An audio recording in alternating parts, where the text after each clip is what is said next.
My dear students, Don convent school के YouTube channel पर आपका हार्दिक स्वागत है। देखिए बच्चों, आपको हिंदी में आज अलंकार का वर्णन करने जा रहे हैं। अलंकार एक ऐसी ग्रामर विभूति है, पार्ट्स है ग्रामर का, व्याकरण का, जो 6 क्लास से लेके जूनियर सेक्शन से लेके पीजीटी और पीजी तक आता है। इंग्लिश में से फिगर्स ऑफ स्पीच कहते हैं, लेकिन हिंदी में से अलंकार कहते हैं।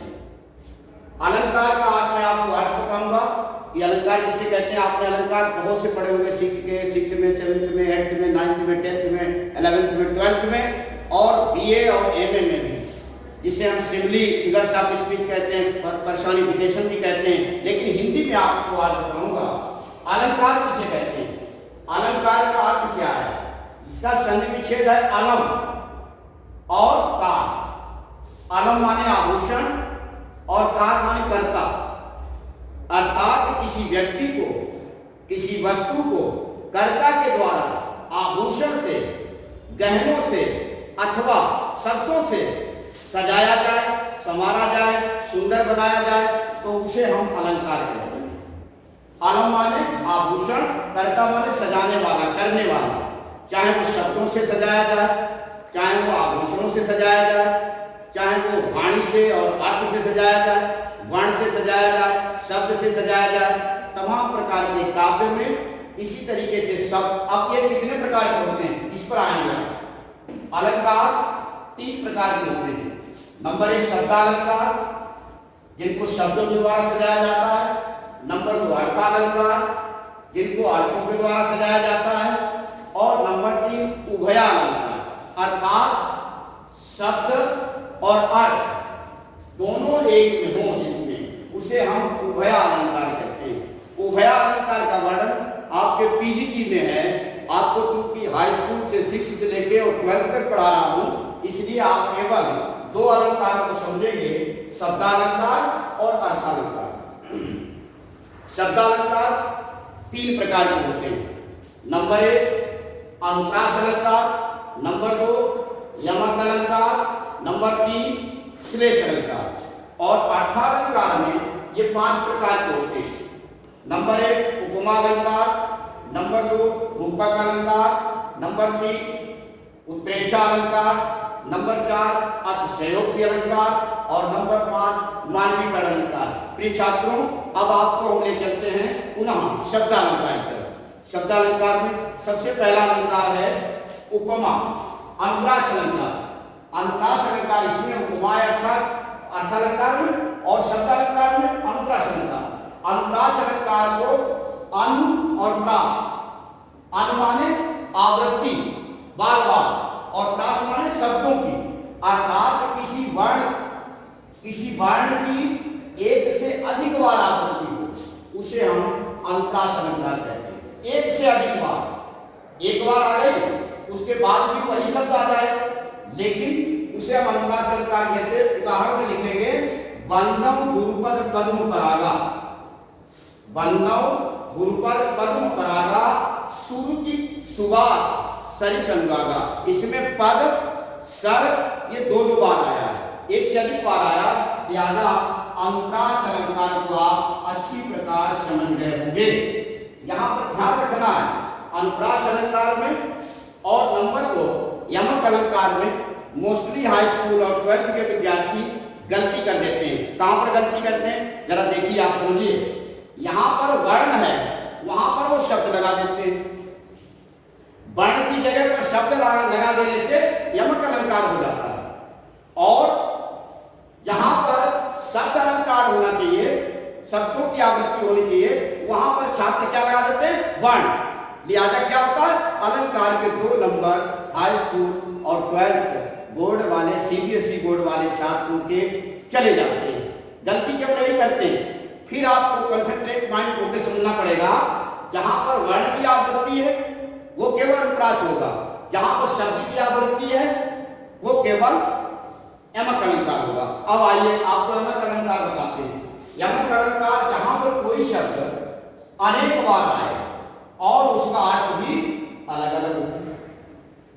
ध्यान रखना, आशा है कि आप ध्यान से सुन रहे होंगे। आपने पहले क्या समझा, वर्ण की आवृत्ति अनेक बार हो अधिक बार हो अर्थ उसमें नहीं दिया जाएगा। यहां पर क्या है, शब्द की आवृत्ति एक से अधिक बार अर्थात अनेक बार हो, लेकिन उसके अर्थ भी अलग अलग हो, वहां पर यमक अलंकार होगा। जैसे उदाहरण में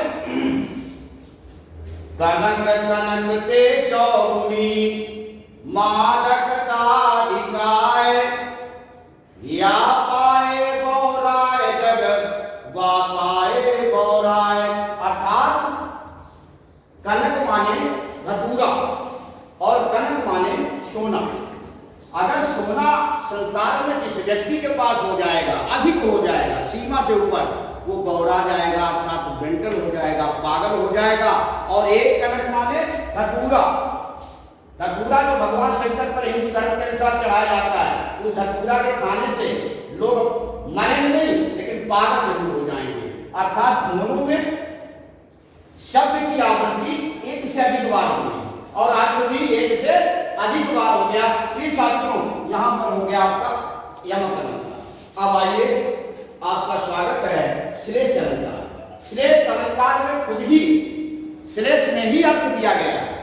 श्लेष माने चिपकना।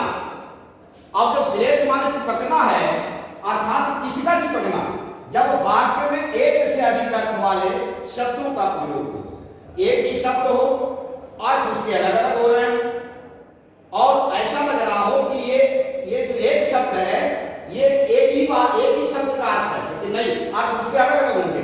कैसे, रहीमन पानी राखिए, रहीमदास जी ने कहा है रहीमन पानी राखिए, पानी, ये पानी शब्द आ गया। बिन पानी सब सून, बिन पानी सब सून, अर्थात फिर पानी आया। और पानी गए नऊ बरय मोती मानुष चून। अब इसमें तीन चीजें दी गई, मोती, मानुष और चून। पानी शब्द एक ही है लेकिन ऐसा लग रहा है इस पानी के बिना सारी सृष्टि ही अधूरी है, सारा वाक्य ही अधूरा है। जैसे मानुष बिना पानी के जीवित नहीं रह सकता है, मोती बिना पानी में मिल ही नहीं सकता। मोती क्या आपको घर में मिलेगा? नहीं मिलेगा, पानी में मिलेगा।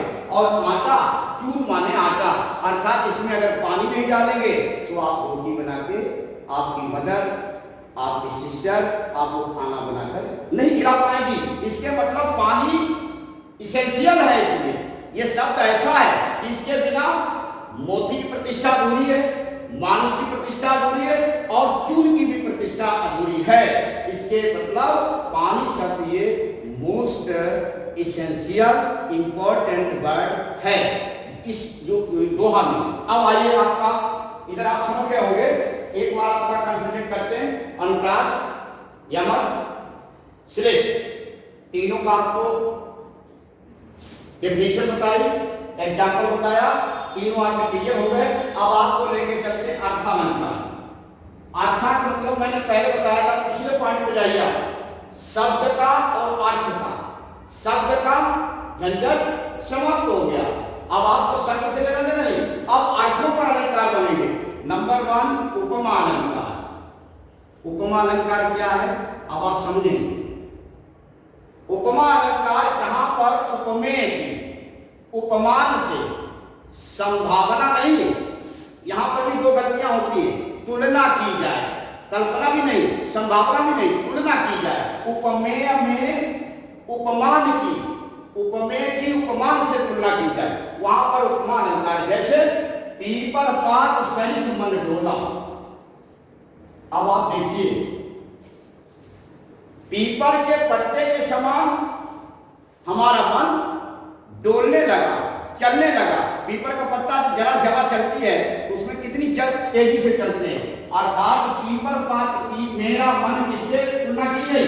मन की तुलना पीपर के पत्ते से की गई। मन और पीपर का पत्ता, पीपर का पत्ता।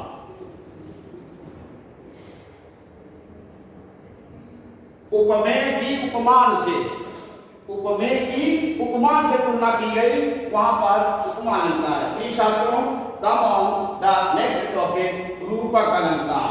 रूपक अलंकार किसे कहते हैं? रूपक अलंकार छात्रों,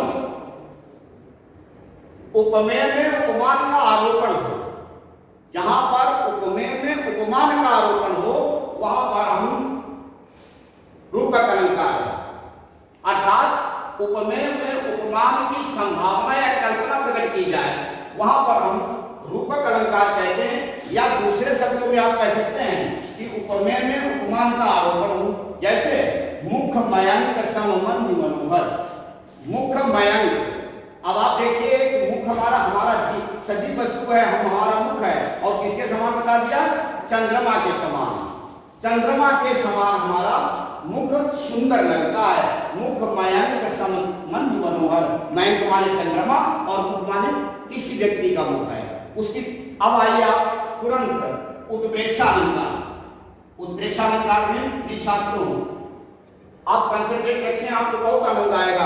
इधर उधर माइंड मत दौड़ाएं, क्योंकि प्रेजेंट बॉडी एब्सेंट माइंड डाल रहे, यू रिमेंबर, अंडरस्टैंड। अब आप देखिए उत्प्रेक्षा अलंकार। उत्प्रेक्षा अलंकार में समानता के कारण कोई चीज है उसकी समानता है। उपमेय में संभावना या कल्पना प्रकट की जाए या कल्पना की जाए, एक ही बात। समानता के कारण उपमेय में संभावना या कल्पना। संभावना माने हमें ऐसा लग रहा है ऐसा हो सकता है, या कल्पना होने की ये ऐसा ये किसी के समान है।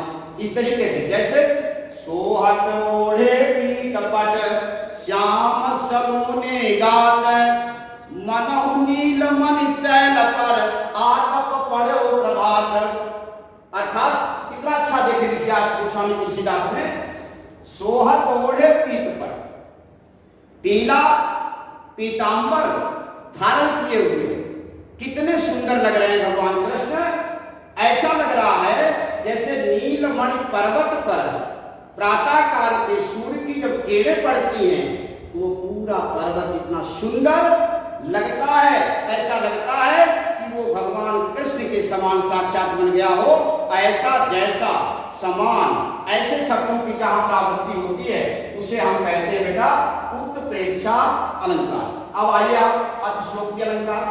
अतिशयोक्ति में भी जैसे आपको अभी हमने बताया था कुछ अलंकार ऐसे हैं जिनके शब्दों में ही परिभाषा है। जैसे पहले मैंने बताया श्लेष, श्लेष माने चिपकना। ऐसे अतिशयोक्ति में भी अर्थ है। अति माने अधिक, शयोक्ति माने वर्णन। अर्थात अब परिभाषा देखिए, अतिशयोक्ति का मतलब है लोक सीमा का उल्लंघन करके। मान लीजिए लक्ष्मण जी ने परशुराम लक्ष्मण संवाद की तरफ आपका ध्यान आकर्षित कराते हुए चलते हैं। जब ज्यादा भगवान राम ने धनुष तोड़ दिया, उसमें परशुराम जी आ गए वर्षा लेके, और उन्होंने कहा इस धनुष को किसने तोड़ा? तो लक्ष्मण जी ने उनसे क्या कहा जरा समझिए। आप अतिशयोक्ति में जा रहा हूं और अतिशयोक्ति आप समझेंगे इस दोहा में अतिशयोक्ति है कि नहीं है। जोरा उरा अनुशासन पावो, ऐ मुनिवर मेरे बड़े भाई का अगर आदेश हो जाए तो जोरा उरा अनुशासन पावो, कंदुकैव ब्रह्मांड उठावो, साचे घट जिमिदारो कोरी, सकौ मेरु मूलकैव तोरी। ऐ मुनिवर अगर मेरे भाई का आदेश मिल जाए तो मैं इस ब्रह्मांड को गेंद के समान उठा करके फेंक दूंगा और मूली के समान इसको उखाड़ करके मसल दूंगा। इसके मतलब क्या ऐसा कर सकते थे लक्ष्मण? नहीं कर सकते थे। इसके मतलब अतिशयोक्ति है, लोक सीमा से बढ़कर के कवि ने इसका वर्णन किया। ऐसे आपको एक और चीज है बढ़िया चीज, जिसमें लोक सीमा से बढ़कर करके तारीफ की जाए और ज्यादा की जाए, उसे हम कहते हैं अतिशयोक्ति।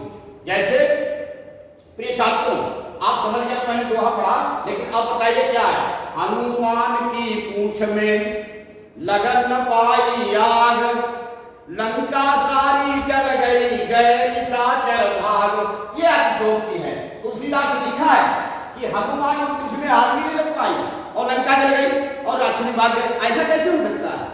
मतलब आग लगी नहीं, लंका पहले जल गई, राक्षस पहले भाग गए। अर्थात यहाँ पर अतिशयोक्ति अलंकार है। यहाँ पर लोक सीमा का उल्लंघन करके उनकी तारीफ की गई। लंका तभी जलेगी, आप भी जानते हैं, हम भी जानते हैं, जब पूंछ में आग लगेगी। लेकिन यहाँ पर कभी कोई इससे मतलब नहीं है कि पूंछ में आग लगाई जाए तो लंका जले। उसे शब्दों को इतना बढ़ा दिया, इतना बढ़ा चढ़ा कर कह दिया, लोक सीमा का उल्लंघन करके कह दिया, जिसका रिकॉर्ड ही टूट गया। अब आइए मानवीकरण। मानवीकरण मतलब क्या है? मानवीकरण मतलब यह है कि जैसे कोई निर्जीव वस्तु है, टेबल है, फैन है, ग्लोब है, मोबाइल है, पेन है, कोई चीज निर्जीव वस्तु है और इसकी तुलना एक सजीव वस्तु से कर दी जाए। उसमें जीव है, non living and living things, non living comparison to the living things as well as, जैसे कोई भी तरीके से निर्जीव पदार्थों को मानवीकृत कर दिया जाए, मनुष्य के रूप में मान लिया जाए, सजीव पदार्थों को जैसा मान लिया जाए। जैसे उषा उदास आती है, मुख पीला ले जाती है। उषा प्रातः काल, उदास इतना बेरुखी से प्रातः काल होता है कि हमारा मुख जो है वो पीला करके चली जाती है, उसकी किरणें पीली होती है। अरे भाई उषा कैसे आएगी? उषा कोई निर्जीव सजीव है, उषा निर्जीव है और उसने मुंह कैसा कर दिया? पीला कर दिया। उसके हाथ पैर है, उसने हमें चंदन लगा दिया या कोई पीला हल्दी लगा दी? नहीं, केवल शब्दों से वो क्या करती है? उषा उदास आती है, मुख पीला ले जाती है। ये छात्र छात्राओं, आप इसको चाहें तो स्क्रीनशॉट भी कर सकते हैं। मुझे ऐसा पूरा विश्वास है कि अलंकारों का एक ही YouTube चैनल पर आज सारा अलंकार का अर्थ और उसके सारे पार्ट्स, उसकी सारी डेफिनेशन आप लोगों को अच्छी प्रकार से समझ में आ गई होगी। धन्यवाद। जय हिंद, जय भारत।